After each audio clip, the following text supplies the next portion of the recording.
ou le système de l'Union européenne, provoquant un effondrement total à travers l'Union européenne aujourd'hui. Même le Parti travailliste a été contraint d'admettre que le Brexit a profité à la Grande-Bretagne. Avec le secrétaire aux affaires, Jonathan Reynolds, qui a clairement affirmé qu'en raison du Brexit, le Royaume-Uni a obtenu un meilleur accord que l'Union européenne sur les tarifs américains, environ 10% contre 15%. Vous voyez la citation ici? Je suis absolument clair sur le fait que c'est un avantage d'être sorti de l'Union européenne, d'avoir notre propre politique commerciale indépendante. Il n'y a absolument aucun doute là-dessus. Et regardez, le point essentiel est que peu importe que nous obtenions un mauvais accord ou un bon accord, en tant que pays désormais dans le commerce et notre représentation internationale. Nos politiciens et notre gouvernement sont maintenant responsables. Si leur accord est mauvais, nous pouvons les remplacer par le vote.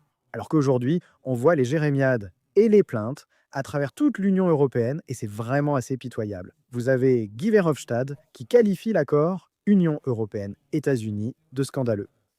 Un désastre, pas une seule concession du côté américain mal négociée.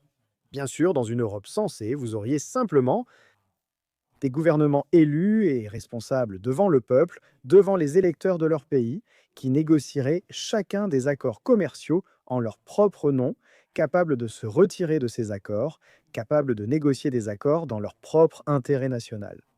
Bien sûr, au sein de l'Union européenne, vous ne pouvez pas faire cela, et donc vous vous retrouvez dans cette situation pitoyable où un Premier ministre français décrit l'accord États-Unis-Union européenne comme un jour sombre pour l'Europe. Et vous voyez là François Bayrou, le Premier ministre français, un Premier ministre d'un pays réduit à se plaindre, disant que c'est un jour sombre, lorsqu'une alliance de trois peuples réunis pour affirmer leurs valeurs communes et défendre leurs intérêts communs se résigne à la soumission.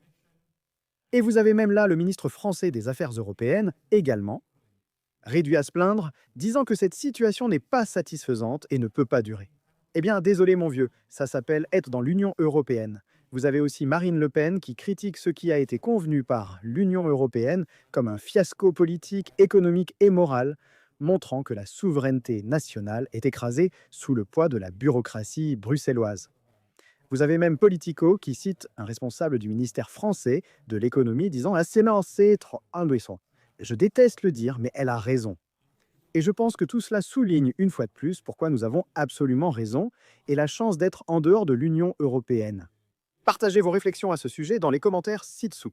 N'hésitez pas à liker cette vidéo, je vous en serai reconnaissant. Comme toujours, merci d'avoir regardé.